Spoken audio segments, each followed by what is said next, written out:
राधा राधा राधा। फिर है पंचायती raj institution.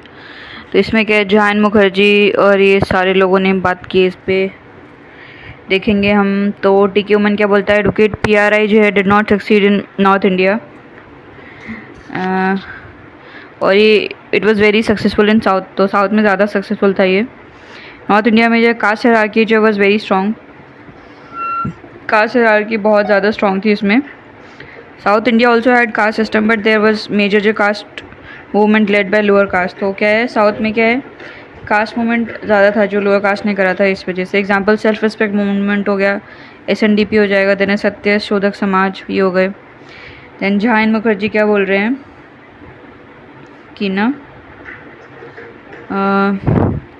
Study 60% panchayat in Bihar and West Bengal. तो इन्होंने जो है 60% से ज़्यादा जो है वो स्टडी जो है बिहार और वेस्ट बंगाल में करी, ठीक है। उसके बाद में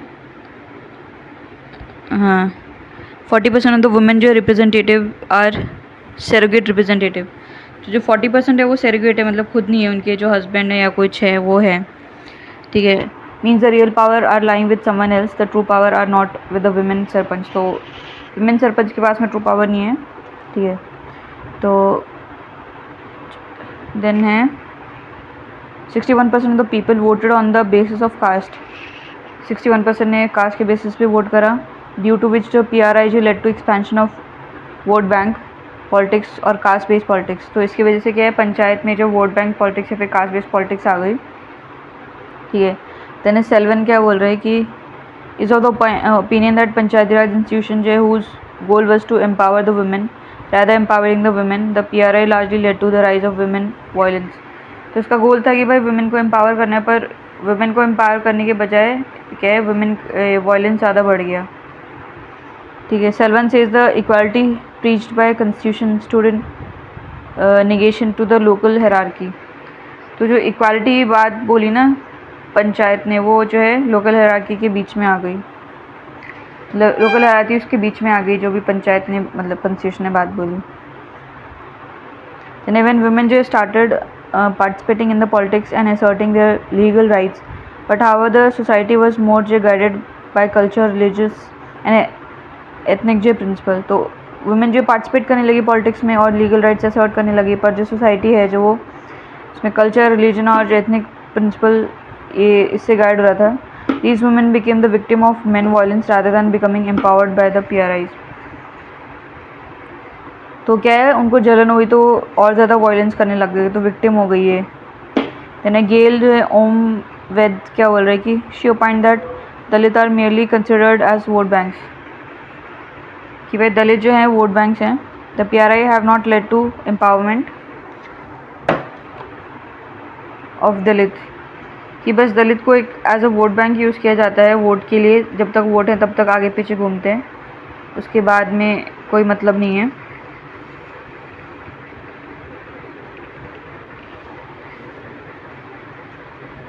ठीक है। दे आर स्टिल जो considered just as vote bank. The PRIs have not suitably led to the movement in there life chance and life style. तो कोई इम्प्रूवमेंट नहीं हुआ इनके लाइफ स्टाइल या लाइफ चांसेस में, जैसे था वैसा ही है। It has not led to any mobility, it has not led to improvement of any condition as such. तो इसमें कोई मोबिलिटी या फिर उनके कंडीशन में कोई इम्प्रूवमेंट नहीं हुआ। देन टी के वुमन क्या है, इसने क्या बोला कि led to rise of caste conflict. तो इसकी बोला कि इसकी वजह से जो कास्ट कॉन्फ्लिक्ट बढ़ गया।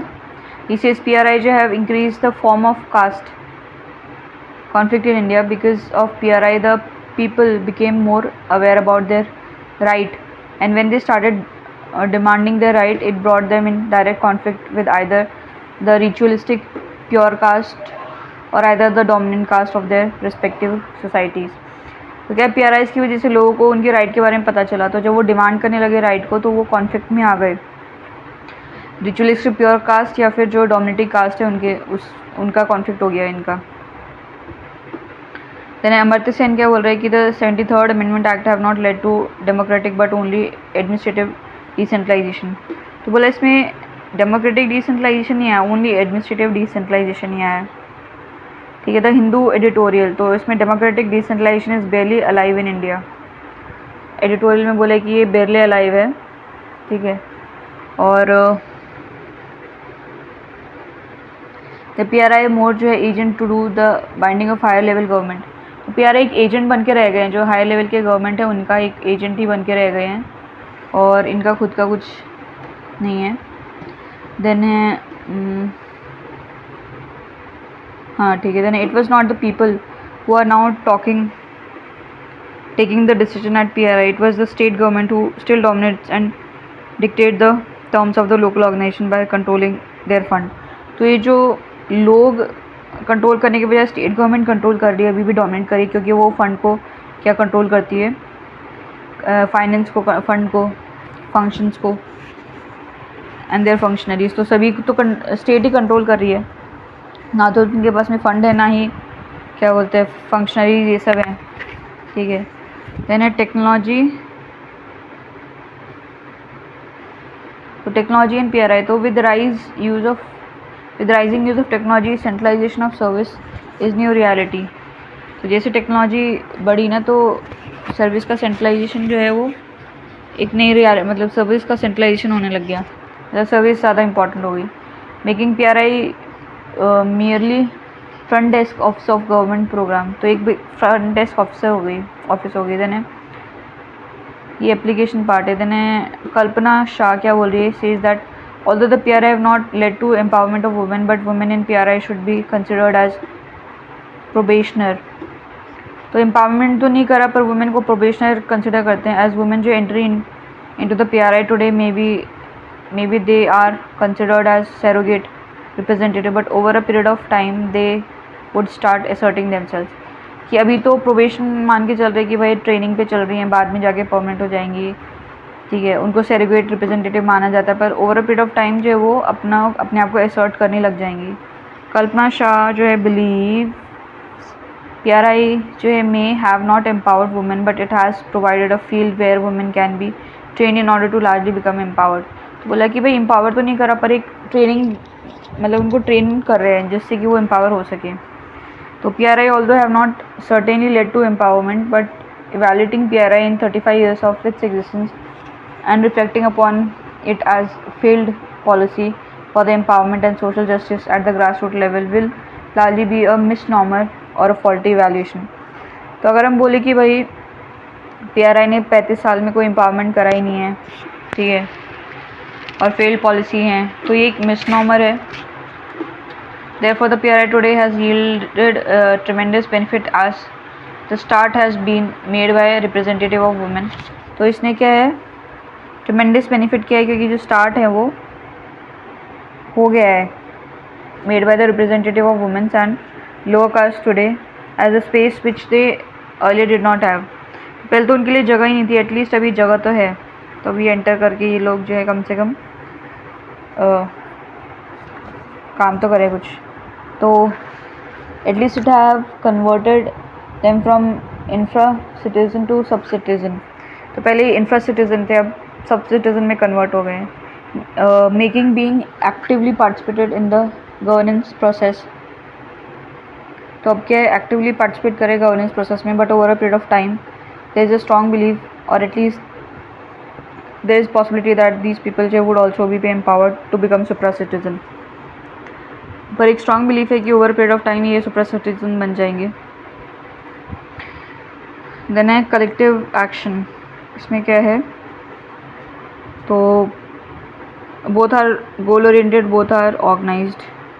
एक मिनट, अच्छा सॉरी, कलेक्टिव एक्शन में कॉपरेशन जाएगा, क्राउड हो जाएगा, सोशल मूवमेंट हो जाएगा। Collectivity is functional prerequisite, ठीक है। तो कॉपरेशन में आ जाएगा, people come together in order to expand their benefit without opposing anything. Cartel, तो लोग एक साथ आते हैं कि वो जो बेनिफिट हैं उनको एक्सपैंड कर सकें, और किसी को अपोज नहीं करते हैं कि भाई हाँ तेरे 5 पॉइंट ले ले, मेरे 2 पॉइंट ले ले, और हम इसकी मांग करेंगे। ये नहीं कि तेरे कटने चाहिए, मेरे होने चाहिए, मेरे ही सारे होने चाहिए, ऐसे नहीं। तो इसमें क्या है, ये हो गया।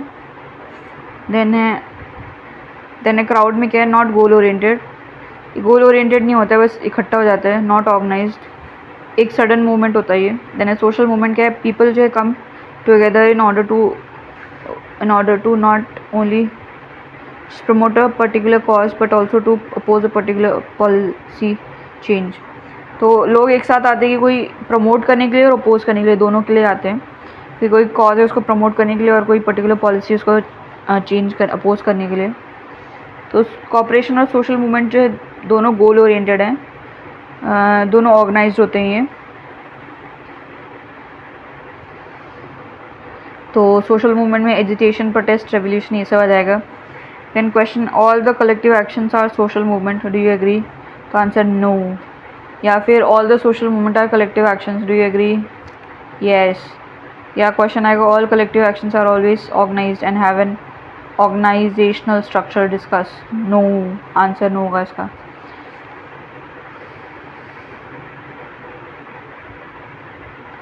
देन क्या है, डिससेटिस्फैक्शन, तो डिसएंचेंटमेंट, फंक्शनल प्रीक्विजिट जो है give up, protest, social movement, revolution। तो this process is not always followed sequence wise, तो ज़रूरी नहीं कि ऐसा ही हो।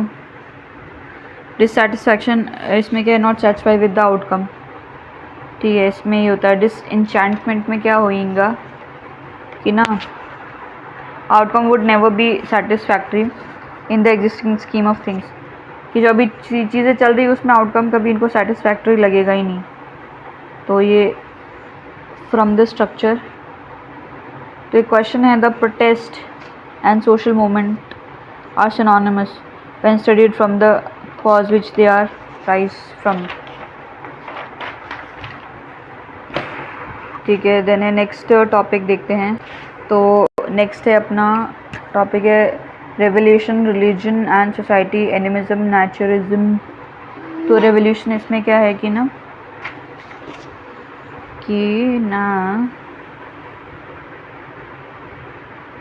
यस रेवोल्यूशन, तो revolution versus social movement, meaning, ये सब चीज़ें। तो डेफिनेशन क्या होगा, तो डेफिनेशन क्या है रेवोल्यूशन की, रेवोल्यूशन अकॉर्डिंग टू सॉफ्टपॉल refers to sudden and rapid change. तो एक सडन रैपिड चेंज होता है, सडन एंड रैपिड चेंज होता है, ये एकदम ही सडनली आ जाता है। तो revolution can not B differentiated by social movement on the basis of nature of change it brings. तो सोशल मूवमेंट और रेवोल्यूशन एक जैसा ही रहेगा, ठीक है, क्योंकि दोनों की दोनों जो है चेंज लेके आते हैं। It can be differentiated from social movement that revolution is always sudden and rapid, social movement are never sudden. तो रेवोल्यूशन सडन होता है, सोशल मूवमेंट नहीं होते हैं। The change which social movement brings are gradual are never rapid. तो जो change है वो ग्रेजुअल है और रैपिड नहीं होते। जो सोशल मूवमेंट चेंज लेके आते हैं वो ग्रेजुअल होते हैं। देन है सोशल चेंज इन स्ट्रक्चर।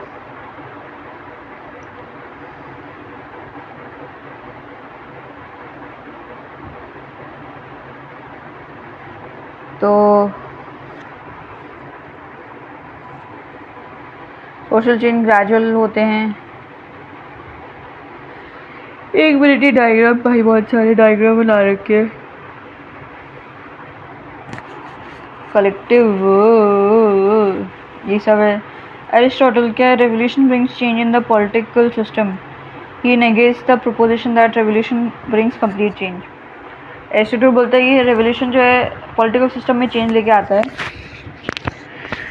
और इस चीज़ को मना कर देता है कि भाई रेवोल्यूशन की वजह से कंप्लीट चेंज नहीं आता। ये बोला कि रेवोल्यूशन की वजह से कंप्लीट चेंज नहीं आता है। तो मार्क्स क्या बोल रहा है कि Marxian theory of revolution is a more expanded version of Aristotle. तो इसने ज़्यादा एक्सपैंड कर दिया।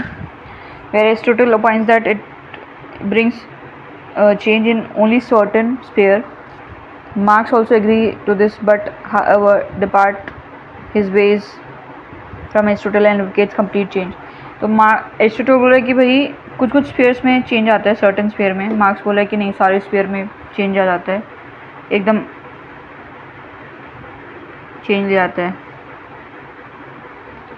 डेफिनेशन कहाँ गया, हाँ। देन रेवोल्यूशन, तो कार्ल मार्क्स और टालकट पार्सन। तो कार्ल मार्क्स क्या बोलते हैं, minority majority revolution.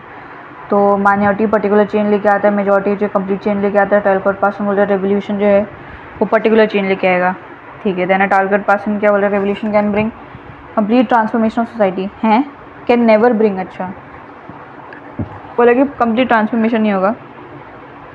According to Parson the people who bring revolution they develop vested interest, तो जो लेके आते हैं ना रेवोल्यूशन वो वेस्टेड इंटरेस्ट डेवलप हो जाता है उनका। once they come to the power and now rather than changing the system they start maintaining the existing system। तो जो रेवोल्यूशन लेके आते हैं उनका वेस्टेड इंटरेस्ट होता है, डेवलप हो जाता है, और जब वो पावर में आते हैं तो वो सिस्टम को चेंज करने के बजाय उसको मेंटेन करके रखते हैं। बोथ मार्क्स एंड पार्सन जो है at least in certain sphere face of the writing accept that the revolution does bring change but that change is not always transformation. कि दोनों एग्री करें कि भाई रेवोल्यूशन चेंज लेके आता है, पर ज़रूरी नहीं कि वो ट्रांसफॉर्मेशन ले आए, पूरा कंप्लीट ट्रांसफॉर्मेशन।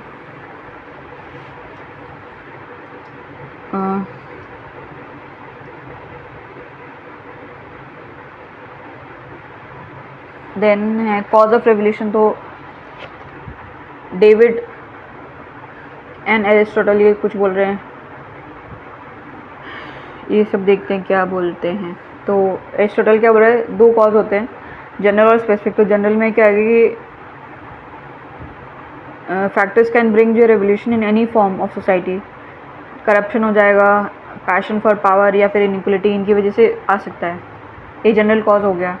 बहुत ही ज़्यादा करप्शन है तो लोग रेवोल्यूशन ले आएंगे। यानी स्पेसिफिक कॉज में डेमोक्रेसी हो जाएगा, तो इसमें क्या है डेमोक्रेसी ओलिगार्की। तो डेमोक्रेसी में क्या है कि inequality becomes the primary factor for initiation of revolution, कि भाई लोग इनइक्वल फील कर रहे हैं, तो जो इनइक्वल कर रहे हैं तो वो लोग रेवोल्यूशन लाने का ट्राई करेंगे। देन ओलिगार्कीज क्या है, certain people are largely at the helm of the affair, they are ruling the society where expression of power are so strong है दैट इनिशिएट द रेवोल्यूशन।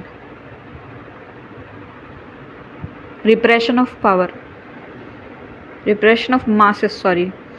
तो कुछ जो हैं उनके पास में सारी पावर हो जाती है, वो एकदम टॉप पे होते हैं, और वो मासेस को इतना ज़्यादा रिप्रेस करते हैं कि जो है वो लोग रेवोल्यूशन ले आते हैं। Then therefore Aristotle have highlighted multiple causes of revolution, some being specific to certain political system, some जो है generally responsible for spearheading revolution in these society। and David जो है क्या बोल रहा है कि political alienation means when the people largely lack that capacity to get to the position of power, कि लोगों के पास जब वो कोई पोजीशन पॉलिटिकल पावर नहीं, जब वो पावर को नहीं ले सकते हैं ना, वो उस पोजीशन में होते हैं कि जब वो पावर को नहीं ले पाएँ, और when the political right are not available to the people to influence the governance, या फिर उनके पास में पॉलिटिकल पावर नहीं है कि वो गवर्नेंस को इन्फ्लुएंस कर सके, to frame the policies, to debate and to discuss. अगर वो ये सब चीज़ें इनके पास में ये पावर नहीं दी हैं कि वो गवर्नेंस को इन्फ्लुएंस करें या फिर पॉलिसी बनाए, फिर डिबेट करें, डिस्कशन करें, तो डेविड के हिसाब से the political alienation can become a cause for revolution the system. तो पॉलिटिकल एलिनेशन की भाई तुम ये नहीं लड़ सकते,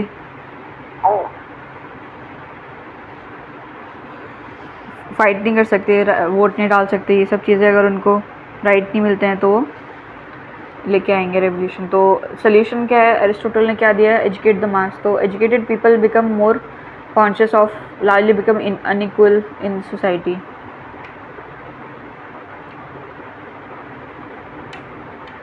तो एजुकेटेड पीपल होते हैं तो उनको ये होता है कि भाई हमको अनइक्वल नहीं रहना है, हमको इक्वल होना है। तो क्या होता है, एजुकेटेड पीपल बिकम जो है मोबिलिटी हंग्री, तो वो हमेशा ऊपर बढ़ने का ट्राई करते हैं। Yes, certainly education brings change, but at the same time the very education carries the capacity to maintain the existing status quo।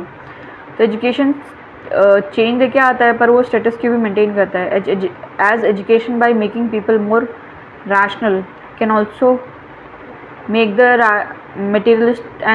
materialistic and consumption oriented, and in such circumstances there is a possibility that people जो है largely could what and rather than change the path, could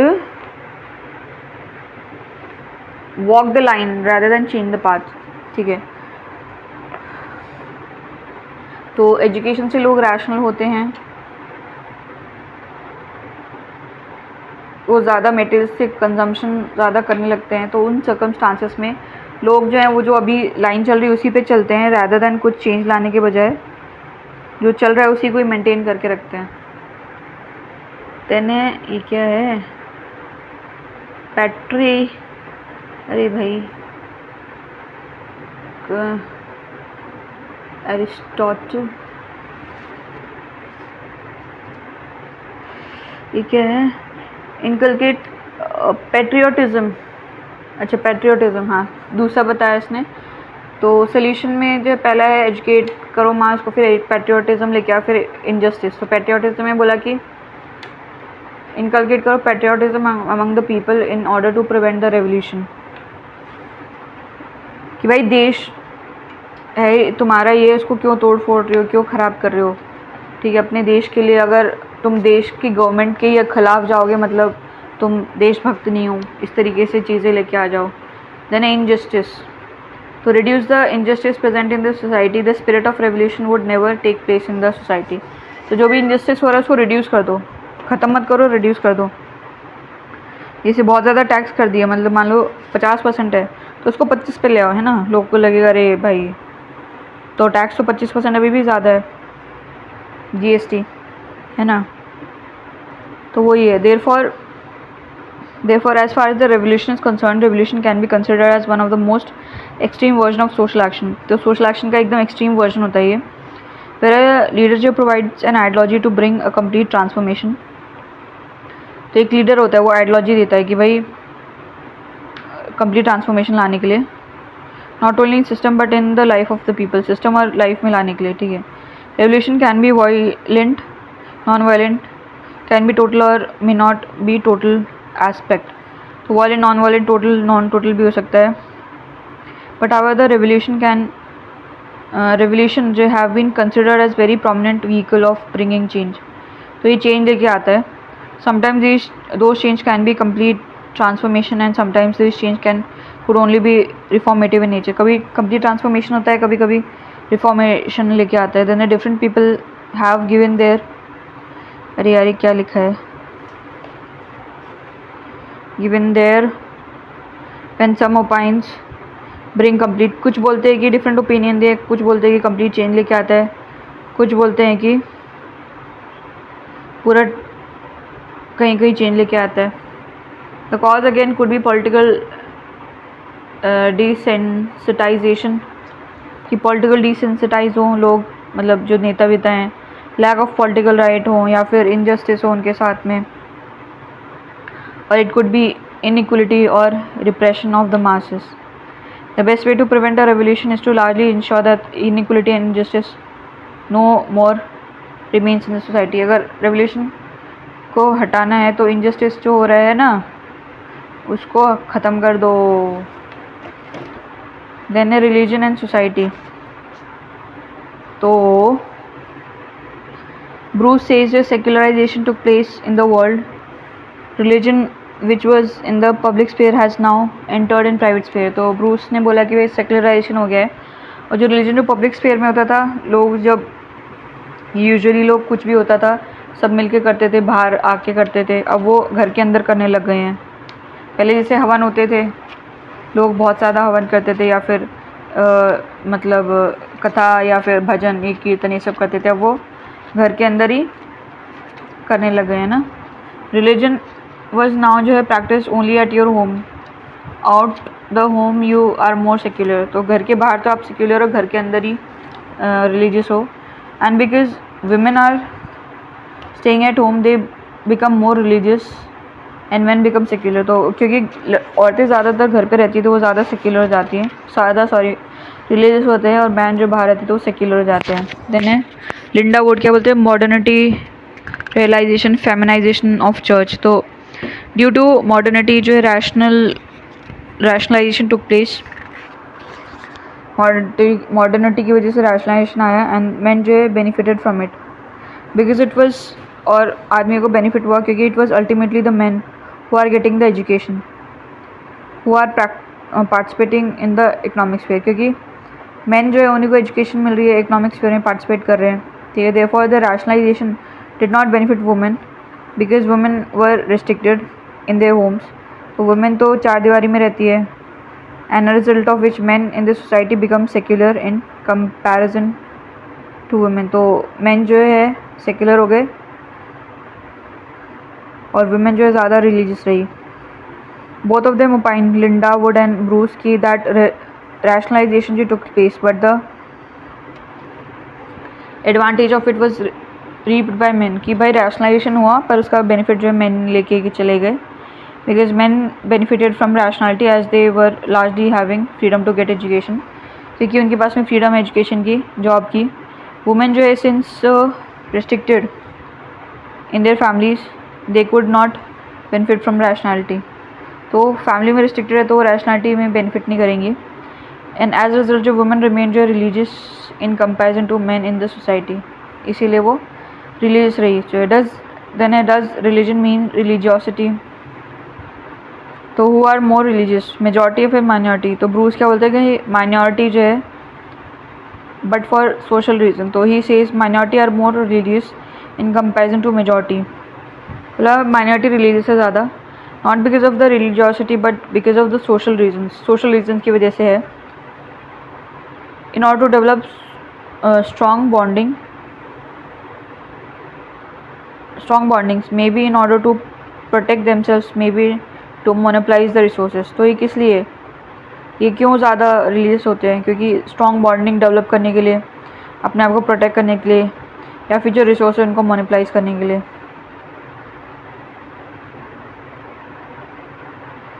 कि भाई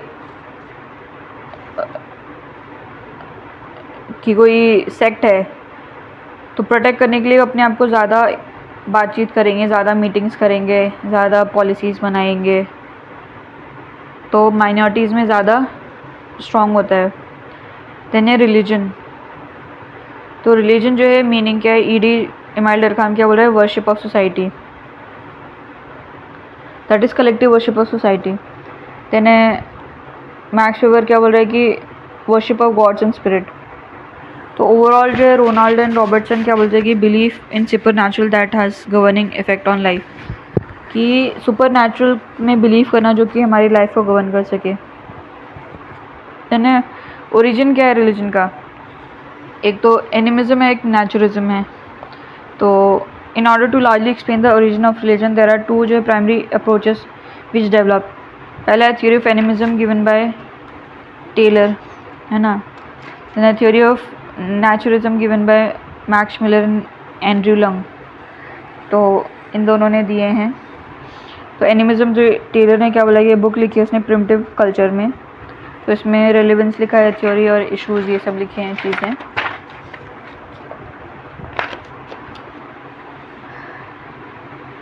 तो theory में क्या है, इसमें बोल रहे हैं in most primitive society people do not have explanation about the things which happen around them। तो प्रिमिटिव सोसाइटी में लोगों के पास में एक्सप्लेनेशन नहीं था कि जो भी चीज़ हो रही है। Two major questions whose answers they wanted to understand. तो दो क्वेश्चंस थे उनके सामने कि भाई what is difference between sleep and death, कि स्लीप और डेथ में क्या अंतर है। What are those figures which appear in dreams, तो सपने में आता है वो कौन है, भगवान है कि क्या है वो। तो they attached everything with which they could not explain to the notion of spirit. तो जिसका भी आंसर नहीं था उनके पास में उन्होंने स्पिरिट बोल दिया। The difference between sleep and death is during the sleep the spirit leaves the body for a temporary time and during death spirit leaves the body permanently. तो बोला कि स्पिरिट पे डाल दिया कि भाई स्लीप के टाइम पे क्या होता है कि जो स्पिरिट होती है, आत्मा होती है, वो टेम्पररी टाइम के लिए बॉडी छोड़ देती है, और जो डेथ के टाइम पे परमानेंटली छोड़ देती है।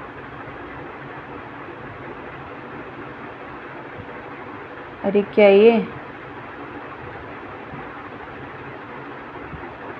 हैं, और जो फिगर्स जो अपीयर होते हैं ड्रीम्स में वो स्पिरिट होती हैं of there and who wants to convey to these certain things. तो उनके कुछ होते हैं, उनको वो कुछ बताना चाहती है स्पिरिट। तो प्रिमिटिव जो है, man attach the notion of spirit possible thing in there life, पता नहीं क्या है। Tylor advocates the explanation of tree bearing a fruit was made on the basis of tree has a spirit. Taylor opines that birth of the child is largely a result of spirit, where the spirit comes during the night and leaves the baby in the womb of the women. तो बोला कि भाई birth जो है spirit की वजह से होता है। तो स्पिरिट जो है रात में आती है, आत्मा मतलब परी आती है, आत्मा आती है, वो जो है वुमेन के वूम में मतलब बच्चा रख जाती है, उसके पेट में बच्चा रख जाती है।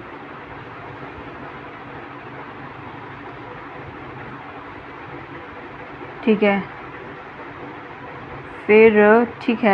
फिर है now the primitive man started worshipping spirit. This largely led to the rise of first most primitive form of religion called as animism. तो वो स्पिरिट के ऊपर पूजा करने लगे, तो इससे जो है सबसे पहला जो रिलीजन है एनिमिज्म, उसका राइज हुआ। देन इशू क्या है इसके साथ में, द एक्सेप्टेंस ऑफ एनिमिज्म जो है existed, but acceptance that this is the most primitive form of religion is remaining questionable. तो बोला कि हाँ ठीक है, एनिमिज्म को हम एक्सेप्ट कर लेते हैं, पर ये बोलना कि भाई ये सबसे प्रिमिटिव है वो गलत है, कि because there are no concrete evidence which Tylor ever highlighted in order to show that there existed no other religion prior to animism. तो टेलर ने कोई एग्जाम्पल नहीं दिया, एविडेंस नहीं दिया कि इससे पहले कोई रिलीजन था ही नहीं। तो रिलीजन अकॉर्डिंग टू टेलर जो है developed because of the primitive man who wanted answer to the various aspect of his life. तो टेलर के हिसाब से जो है रिलीजन तब डेवलप हुआ जब उसको आंसर चाहिए थे प्रिमिटिव मैन को। तो animism was the result of intellectual अर्ज ऑफ प्रिमिटिव मैन। तो एनिमिज्म क्या हुआ, जब उसका इंटेलेक्चुअल अर्ज था, कुछ सोच था, उसका कुछ क्वेश्चन था, उसको वो सॉल्व करने का ट्राई करा था, तो उसने कुछ अपने खुद ही आंसर बना दिए। तो उसका रेलेवेंस क्या रहेगा कि एनिमिज्म का, एनिमिज्म क्या बोलते हैं कि एवरीथिंग हैज़ अ स्पिरिट। तो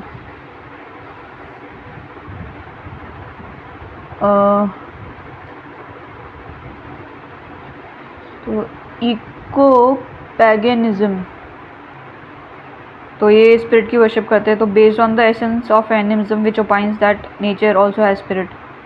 तो एसेंस ऑफ एनिमिज्म जो है so deeply relevant in contemporary time more than it was relevant in primitive time. मतलब कि इसका एनिमिज्म जो है ना,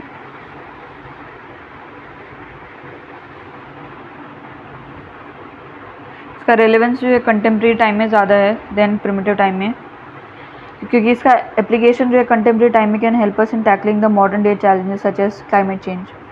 तो जो मॉडर्न डे चैलेंजेस ये लोग बोलते हैं ना, उसको हम सॉल्व कर सकते हैं। The essence of which is reflected in the eco paganism movement which is based upon that everything in the society has a spirit. तो एक मूवमेंट आया है कि इसमें बोला कि हर एक जो भी चीज़ है उसमें स्पिरिट होता है। Therefore just as a human spirit, the spirit in the natural phenomena also need reward and respected.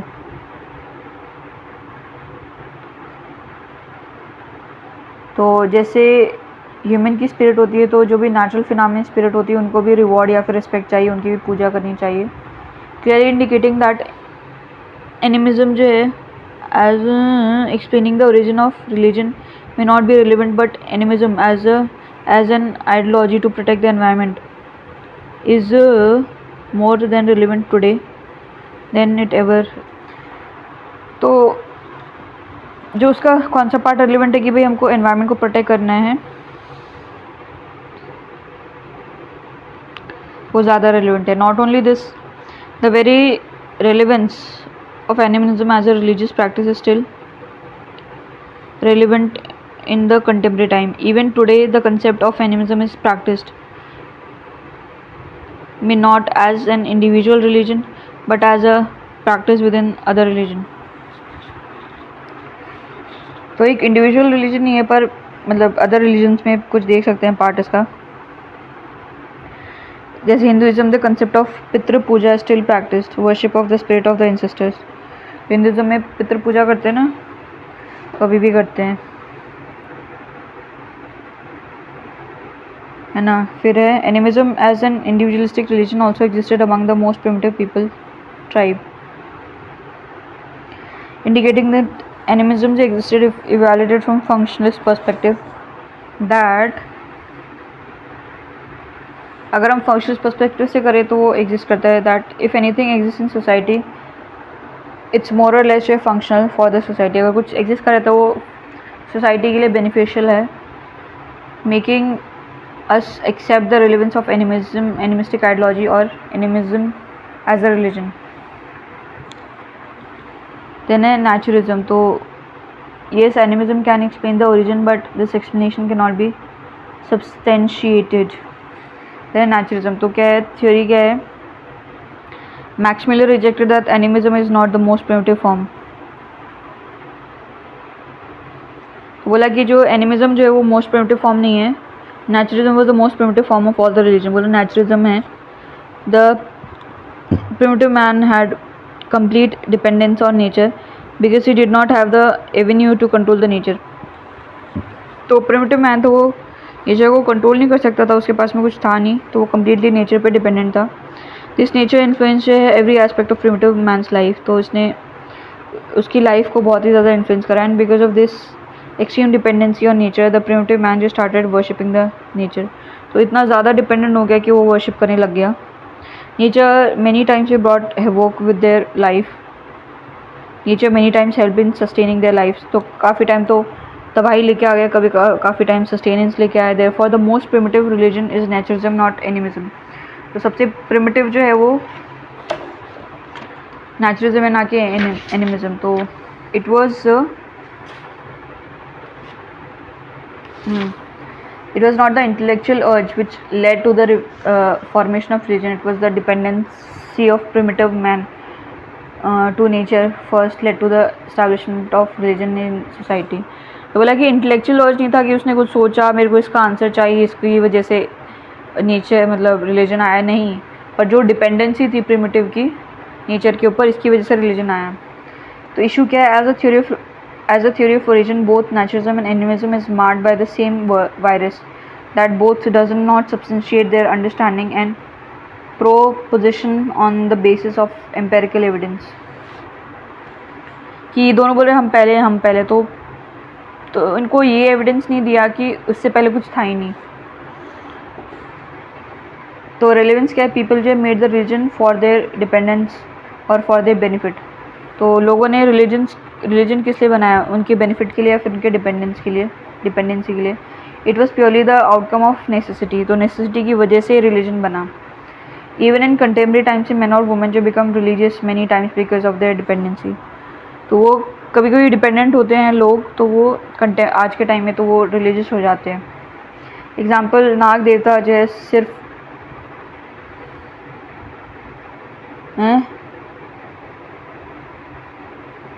नाग देवता फिजिक्स देख लेना, मैं 1 लीटर दूध चढ़ाऊँगा, है ना। तो डिपेंडेंसी होती है, डिपेंडेंसी लीड्स टू रिलीजन, कि भाई मेरा जो रिज़ल्ट है वो भगवान पे डिपेंडेंट है, इसलिए मैं पूजा पाठ करूँगा ऐसे। The essence of naturalism that people starts worshipping those things upon which they are dependent is reflected even in contemporary times में। तो एनिमेटिज्म जो है, ठीक है, is a practice where it is opined that certain objects have supernatural force, not people। तो कुछ object का super natural force है, ना कि पीपल के पास। राधा राधा।